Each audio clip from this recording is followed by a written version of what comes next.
If you could perform with collab with 3 artists from the 70s, who would it be? If I could have collabed with them in the 70s? In the 70s. Oh, it would have been Quincy Jones. Okay. You know, it would have been out of Philly. Gamble and Huff. Let me see. Who else? 70s. I think I said the 2. That actually is so strong. I thought you was talking about artists that you would have liked to perform with. Oh, perform with? Yes, an artist you want to collab with. Oh, artist to collab with? Man, it would have been great to do something with, like, Diana Ross. Would have been great to do something with, you know, Donny Hathaway. Would have been great to do something with Michael Jackson. Yeah. Give me a Mount Rushmore of R&B singers. Mount Rushmore. You only get 4, Usher. So, I mean, I've had people on here, they try to get 5. Stevie Wonder. Let me see. Donny Hathaway, Whitney Houston. Ooh. I said Stevie Wonder, right? You said Stevie. Okay, I put him on twice. Okay. Michael Jackson, Marvin Gaye. Didn't I just tell you had 4? I'm sorry. I'm so okay. So I can't take Michael out for Marvin? Oh, come on now. You look at Michael as R&B? Do I? You don't? I mean, I thought he was the king of pop.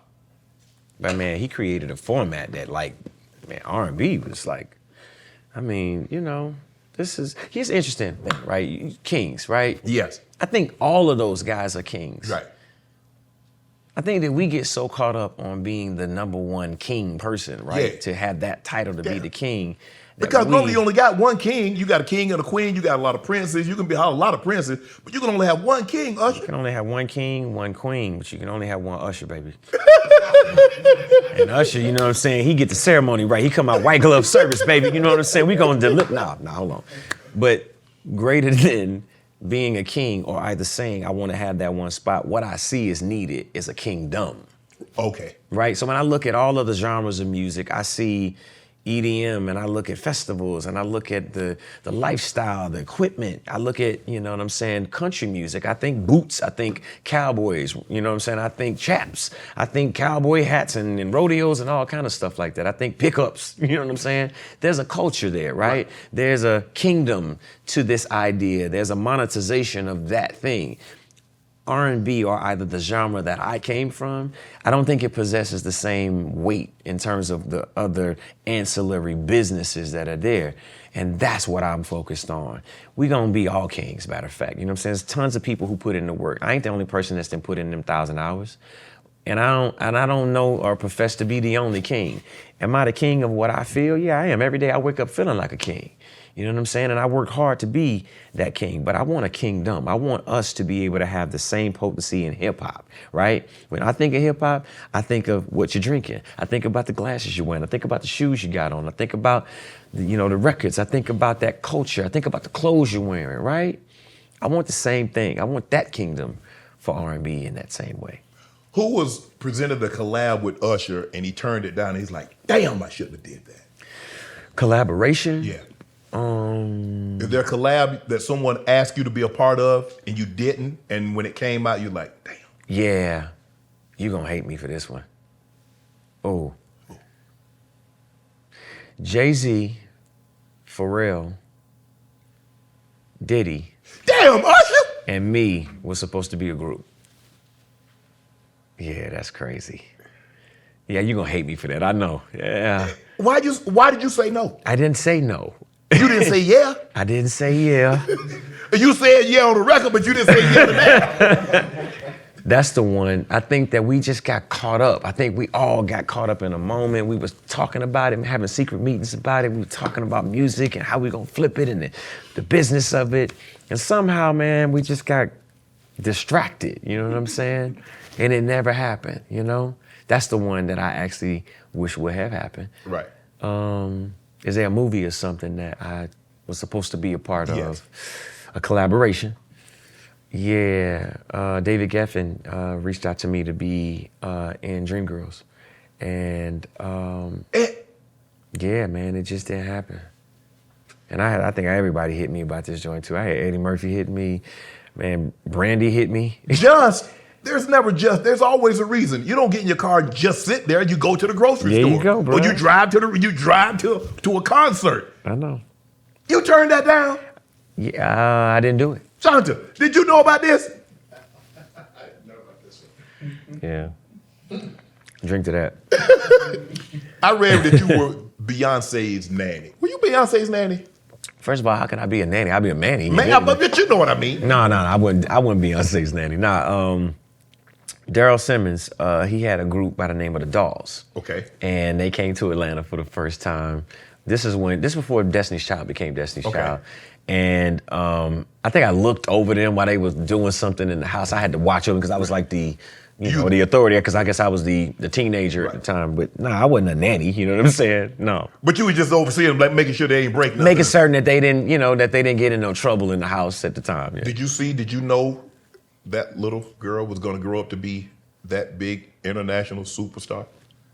Can you look at, because you did discover Justin Bieber, so you did see something. So clearly you got an eye for talent.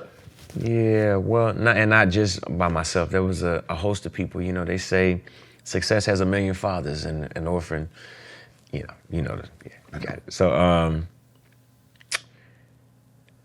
I think when I saw them, I knew there was something very special about all of them, because as Destiny's Child, they all thrive. Even still to this day, when you see them and you see them together, they all thrive. They all are an incredible unit. Mm-hmm. Beyonce had a talent and also too a brilliance and a brightness that was much different. And it was actually Frank Gatson who helped me see it. He worked with me at the time. He was my choreographer, and then he started working with them. Okay. And he'd always told me, man, like, she's really special. You need to keep your eye on her. I was like, man, she is really special. And really great for my sister, man, to see that she's done so amazing and continue to thrive and just get bigger and better. And whether it's musically or in her life or creativity, all of it, man. How is it working being on the stage with Michael Jackson?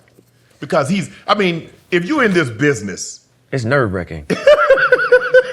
Bruh, I'm gonna tell you, so I'm in my seat and his manager comes over to me and he says, yo, you're gonna dance with Michael tonight. I'm like, I'm watching the show. What the heck do you mean I'm getting ready to dance with Michael? So he's like, no, come backstage. I'm like, first of all, I ain't got my Air Force Ones and I'm in boots. I can't dance in boots. So I'm like, oh my God. So now I'm going crazy. I'm backstage running around, I was asking like the people on the street, I literally left, bro. And I ran outside down the street asking somebody for some shoes. Give me some Air Force Ones. It was like Wallabies and like some New Balances. I was like, nah, that ain't gonna get it. I need Air Force Ones. So I come back in. I ain't got my Air Force Ones. I have some boots. So anyway, I went out there. So y'all see me I'm stuck a little bit. That's really what happened. But no, it was nerve-wracking to actually dance for and with Michael. I can remember rehearsals, and I don't normally go all out in rehearsals, dude. I was going all out, singing at the top of my lungs, dancing harder than I've ever danced, sweating, flying all over the room. He was like, man, you really have a talent. That was one of the greatest compliments that I could ever get. Wow. He says to me, you not only sing, but you dance. I know how hard that is. You sing and you dance. That combination is vicious. Is that the greatest compliment you received? He didn't say vicious, but he said you dance and sing. I'm putting 2 on the 10. Right. He said that's a really special talent. And it really felt good to get that compliment from him. Well, ATL, we running the music game right Absolutely. now. We on top of the world. Yo. How did that, because you're part of that. Yes. You can't tell the story of Atlanta music without mentioning Usher Raymond. No, man. Mm-mm. How did that make you feel? Man, we did something, man. The Ace, man, listen, the South got something to say is what Dre said, and we've been saying it for a long time, and the potency of that, I think it's great. I think more than anything, again, there's this transition and this focus just for me, and I think it should be a focus of more artists, you know what I'm saying, to really focus on the other things that these genres or Southern music and entertainment breeds. There's an entire movement and feeling when you come to Atlanta. Right. Right? The world needs to know that. That's why I brought Atlanta to Las Vegas. Wow. You need to understand it. No different. Like you look at Cirque du Soleil and Right. all of those shows, right? They celebrate their culture, whether it's in Spain or wherever it is. Our culture is the same. It might not be marketed the same. It might not feel, because it's culture, but all cultural things eventually become something that's commercial. And I wanted the world to be able to see and celebrate who we are, how we get out, what our music feels like, what our energy is, what our experience is, you know? Two-part question. Yep. Is R&B dead? And will R&B ever be what it once was? At the height. I'm talking about at the height. 90s, early 2000, it was. Will it ever be that again? So long as we quantify the success of it as a number one spot that has to be garnered in order to consider R&B the biggest thing, I don't know. That's in question for the world. Musically, I think that R&B is in everything. See, I ain't no fool. I understand where it all comes from. I understand the source. Right. Maybe y'all don't understand the source. Maybe you don't understand that it's gospel, blues, R&B, and everything flowed upward from there. So, no, it's gonna forever be a source. Will it be and have potency for the entire world to celebrate? I believe so, and I'm gonna continue to fight for it. I'm gonna continue to be that conduit for it. As I said, man, it's a kingdom that I'm after. I want the world to understand the value of what this music is, not just the service of it. Yeah, you put it on to make love. Yeah, you put it on to celebrate good times. Yeah, you put it on to emote and have emotions, but it also too serves so many other things that we gotta celebrate as well, you know? Want to join Club Shay Shay? Become an official member by hitting that subscribe button, where you never know who's going to be joining us for drinks and conversation. Don't be late to the party because you know we like to do something before two something.